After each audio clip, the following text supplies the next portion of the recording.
அவங்க தான் லேண்ட் அதிகமாக வாங்குறாங்க. இந்த ஊரில் இருக்கிறவங்க யாரும் வாங்கலை, அவங்க தான் அதிகமாக வாங்குறாங்க. அவங்களுக்கு இன்னும் குலதெய்வம் வந்து இந்த சாமின்னு சொல்லியிருக்காங்க பொழுது, அதனால வாங்குறாங்க பொழுது. அப்படி தான் இங்கே பேசிக்கிறாங்க. அவங்க குலதெய்வம்னு யாரோ அண்ணாமலையாரை சொல்லியிருக்காங்க பொழுது அப்படின்னு யார் சொன்னாங்க, ஜோசிக்காரங்க சொன்னாங்களா யார் சொன்னாங்களா அதெல்லாம் தெரியல. ஆனால் எல்லாம் பேசிக்கிட்டு வந்து அதான் பேசிக்கிறாங்க. அப்படி சொன்னதுனால தான் எல்லாம் லேண்டு அவங்களாம் வாங்குறதுனால தான் இங்கே விலை அதிகமாகவே விற்கிது. லேண்டு இல்லைனாக்கா கம்மியாக தான் விற்கும். அருணாச்சலாங்கிறாங்க, அது விஷயத்தை மாற்றி கொண்டு வராங்க. மாற்ற முடியாது. பட் ஏன்னா இவங்க வியாபார நோக்கத்துக்காகவும் இல்லை அவங்களுடைய அந்த உள்ள அந்த அர்ச்சனை பண்ணுற விஷயத்துக்காகவே அதை லாங்குவேஜ் மாற்றி கொண்டு வராங்க. அருணாச்சலாங்கிறாங்க, அவங்களுக்கு முக்கியத்துவம் அதிகமாக கொடுத்து உள்ளே கொண்டு போகிறாங்க. நம்ம போனாக்கா அது டோக்கன் சிஸ்டம் அப்படி இப்படின்னு சொல்லி ஒதுக்கி விடுறாங்க. அவங்க மரியாதை அதிகமாக கொடுத்துட்டு இருக்காங்க. இறைவனை அந்த பேர்லேயே சொல்லி அழைக்கிறத நம்ம வந்து வழக்கப்படுத்திக்கணுங்கிறத நான் ஒரு வேண்டுகோளாகவே வைக்கிறேன். இங்கே வந்து அண்ணாமலையார் தான்.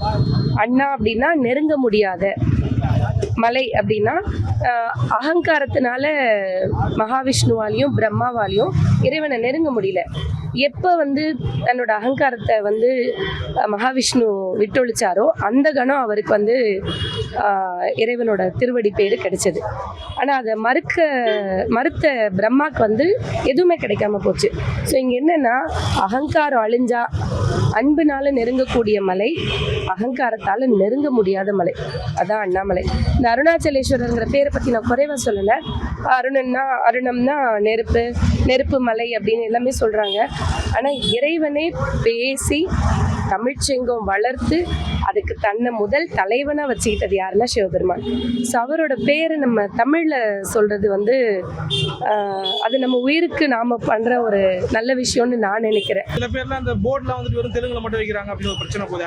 அது எப்படி பார்க்குறீங்க? அதெல்லாம் நமக்கு தெரியாதுயா, சும்மா சொல்லி ஆமாயா.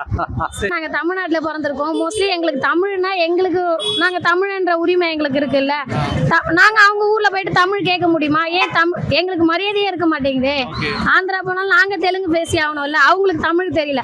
நாங்க ஆனா தெலுங்கு கத்துக்கிறோம், பேசுறோம், தெரியுது. சரி, நாங்க அங்க போய் தமிழ்ல எதனா பேசினா எங்களுக்கு மரியாதையா இருக்க மாட்டேங்குது. அவங்க வந்தாங்கன்னா அந்த மரியாதை கொடுக்குறோம், தெலுங்கும் பேசுறோம், எல்லாமே சொல்றோம், எல்லாமே கேட்குறோம். நாங்கெல்லாம் வந்து சாமி அண்ணாமலையார நினைச்சிட்டு இருக்கோம். அவங்க வந்து இங்க உள்ளவங்க எல்லாமே வியாபார நோக்கத்தை அதுக்கு தகுந்த மாதிரி லாங்குவேஜ்ல இருந்து எல்லாத்தையும் அவங்க மாத்துறாங்க. நாங்க மாற மாட்டோம்ல. ஆந்திரா மிஷின் போட்டு தமிழ்லையும் போடுறாங்க, அவங்க தெலுங்குலையும் போடுறாங்க, இங்கிலீஷ்லையும் போடுறாங்க. அதனால ஆந்திரா மிஷின் தான் அவங்க என்ன பண்ணுறாங்க, அவங்க தெலுங்குல படித்து பார்த்துட்டு வந்து நாங்கள் ஆந்திரா மிஷின் எங்கே இருக்குதுன்னு எங்களை கேட்குறாங்க. இந்த போங்க, இந்த சந்தில் போங்க அப்படின்னு சொல்லிட்டு கை காமிச்சு விட்டாரு. பார்த்தா நம்ம ஆளுங்க தான். ஆனால் ஆந்திரா மிஷின் பேர்